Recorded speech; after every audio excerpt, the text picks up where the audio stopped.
What is the most inappropriate time where you just couldn't hold back your laughter? One day I was driving back from bowling with one of my mates. It was silent, and he just comes out with, "I thought I had found a lump on my balls." He was dead serious, and I burst out laughing.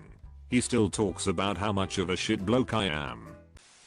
I saw a small child, 3 years old at the most, chasing his mom near a bus stop, running after her giggling. Then all of a sudden smack, the kid ran straight into the bus stop glass and fell down crying. Extra story. Some friends and I went to go see The Day After Tomorrow.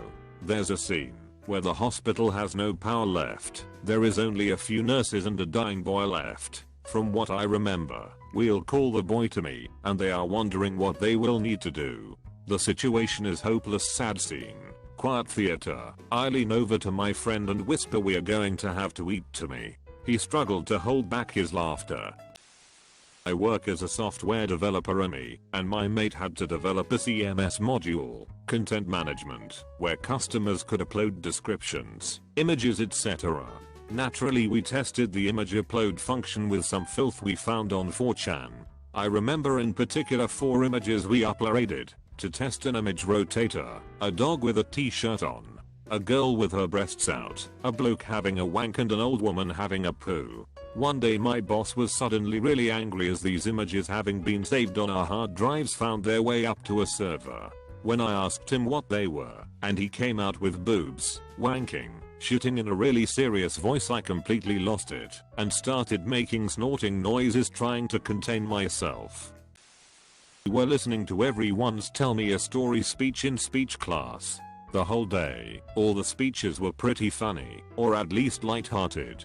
Then, the next girl that gave her speech started out in a light-hearted tone, and I was expecting a joke at the end. The speech was about their family vacation in which they get separated from their aunt. The speech ended with the line, "We eventually found her after the 3rd day in a dumpster. She had been raped and murdered." Me and a couple of friends went to this low-budget circus act in our small town when we were in our mid-teens. This one act, this woman had trained a seal to walk up a ramp and down the other side. As the seal reached the top, this setup decided to collapse, causing the seal to fall on top of this woman. All 3 of us just lost it at this point. She was fine, but I thought the crowd was going to lynch us. I had to tell my granny that an old friend of hers had died. The friend had kind of an unusual name, like Leonora Relmerafarkenbacher, or something like that. Just an outlandish name. I was 13 at the time, and had never had to break that kind of news to anyone before. I went into the kitchen, sat down at the table where she was, took a deep breath and said, "Granny, Mom just called and said Leonora Relmerafarkenbacher passed away," and immediately cracked up. The laughter exploded out of me. I clapped my hand over my mouth, but it was one of those times that the harder I tried not to laugh, the worse it got. Thank God, my granny started laughing. We laughed for 10 or 15 minutes. One of us would start to wind down, look at the other one, and bust up again. Eventually we calmed down and I apologized. She said it was okay, that her friend had a great sense of humor, and would have appreciated laughter over tears any day. My best friend Joey passed away in 08, and I sang a song and spoke at his funeral. His pastor said a few words before it was my turn to speak, and he told a story about my friend. When my friend was 13, his stepmom had come home from work. She found Joey in the kitchen crying and very upset. When she asked him what was wrong, he went on to tell the story of how their dog kept barking, and when he went out to check on him, he found a huge snake near the dog pen. He ran in to get his pellet gun to shoot the snake, but when he tried to shoot it, the dog jumped in front of him, and he had accidentally shot the dog. The pastor told this story as an example of Joey's love and sensitivity. Everyone cried. Then it was my turn to speak. I should mention that his stepmother and I have never gotten along, and she blamed me for every bit of trouble Joey ever got into. As I started to speak, I contemplated not saying what I was about to say, but I knew Joey would have loved it. So I started by saying, one of my favorite stories about Joey was when we were in 8th grade and he called me freaking out because his dog kept barking while he was trying to take a nap and wouldn't shut up, so in a sleepy stupor, he grabbed his pellet gun and shot his dog in the leg, not thinking it would actually hurt him, just shut him up. Keep in mind he was only 13, but when he realized that he had actually hurt the dog, he was scared to death that his stepmom, evil bitch, would be pissed and ground him for a month. So I told him, before your stepmom comes home, put a little bit of soap in your eyes, we were 13, and pretend to cry. Then tell her you were saving him from an evil poisonous snake and accidentally you shot him. Then I giggled. Everyone's mouth dropped in horror. I stood there at the podium in front of over 500 people, including his stepmom. I could feel my face turn hot, and I got a little dizzy. Thank God one of our friends yelled out, "That's our Joey," and everyone started laughing. Except for his stepmom. I hate that bitch. Back when I was about 12 or so, my friend's mom's boyfriend was really into bicycle racing. He got some tickets to an event in the city from another cycling friend of his. There were multiple events being held that day, one of which was a regional Special Olympics charity event or something. Anyway, we are sitting in the stands at this big track, near the first turn. The track had been reformatted from the original circle to have more turns and stuff, so the first turn was marked out by lines along the ground, a giant wall of hay bales with big ass orange arrows on it pointing left. So the Special Olympics race starts. The racers have a bit of room to start off, so the pack of about 30 people stretches out as some gain speed and some lag behind, etc. Except, when the guy out in front gets to the first turn that we were sitting at, instead of turning, like at all, he keeps going and slams full speed right into the wall of hay bales. So me and my friend, remember, 12 years old, start cracking up a bit, but it was nothing super serious, especially since everyone else reacted a bit too. That was until the next bit happened. So the guy in second place comes up to the turn, and he also slams full speed into the wall of hay bales. And then the guy in third place, and fourth, and fifth, etc.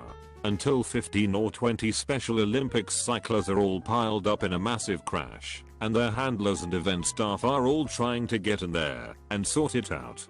Once that happened, even the mom's boyfriend was laughing hysterically right along with us. We were getting the death stare from 90% of the people in the stands. We just got up and went home after that. I was the only Westerner at a big award ceremony in China. I had to wait whilst name was read of award recipient and shake their hand. Was doing fine until it was announced that Fanny Pong had won an award. I on his funeral. My sister and I sitting behind our great uncle who was in a wheelchair and had dementia. My mom, her sister and cousins, aka the man in the wheelchair's daughter and nieces, got up to read prayers. My uncle says loudly to his wife next to him, "Janet, who the fuck are these girls?" And we start giggling, and she tried to shush him. That was followed by, "No seriously, do you know these girls?" And she quietly tries to explain who's who. She gets to his niece Jacinta, and he says, "You can't expect me to believe that fat woman is our Jacinta. Jesus, Janet, she's huge." We were in near hysterics at this point. No one else was amused. Least of all Jacinta. My Mandarin teacher's voice cracks all the time when she tells us to start class. Sharon Ken. Also, the other day we were all playing her words, not mine, that she was my waiter at a restaurant. She looked me dead in the face and asked for my order, Zian Sheng, Niyao Shen. It was so violent and unexpected that I just busted out laughing in her face. Played it off like my friend told me a joke and she wasn't even bothered. It's hilarious. Also, her pronunciation of English words. Sweet potato, sword perdida persimmon, persimmon. And the list goes on and on. She's really a nice lady, can't emphasize this enough, and English is a second language, so I shouldn't laugh, but damn if that shit ain't hilarious. A military anti-sexual assault presentation, which was being put on by some traveling comedian type show, was mildly amusing. During a skit, a guy was trying to pressure this girl into, and her dad started coming home, so the guy exclaimed, "Oh no, your dad's coming. I better take the back door." Lost it. I was at a dinner and there was a motivational speaker. Guy rolls up in a wheelchair. My friend leaned over and said, "I thought we weren't having vegetables until dinner." It was completely silent, and I lost it. Saw a prissy 40-something princess walk into a restaurant and completely slipped on her fashionable, but zero function, shoes and fell like a sack of lead. It honestly looked like she tried to wipe her ass with her elbow. I wish I could say I was 12 at the time, but this was only about 3 months ago. I'm 42. Wasn't me myself, but a friend of a friend. 3 guys were sitting in a shed on a cold winter's day and they decided that they would make a fire. They also thought that it was a good idea to start sniffing fumes from a propane bottle, the type for Barbies. Unfortunately, while passing the propane bottle onto his mate, he and the propane bottle fell into the fire. The other 2 bolted from the shed as fast as they could, leaving their mate behind. As you would expect, the propane bottle exploded and killed the guy who was left behind. This is where a friend of a friend comes in. He is a cop, and he had the unfortunate task of telling the parents of the dead man what happened. He explained to the mother and father exactly what had happened, and they'd come to the conclusion that it was an unfortunate accident and no one would be charged with an offense. At this point, the mother turned to the father and said, "So should we get him cremated?" The police officer had to try his absolute hardest to not laugh in this situation, as there was no way to cremate the body because it was vaporized in the explosion. Unfortunately, he let out a few sniggers and had to shoulder them off as coughing. To this day, my friend and this police officer tell everyone they can about what happened that day. P.S. Cops use humor to deal with terrible situations.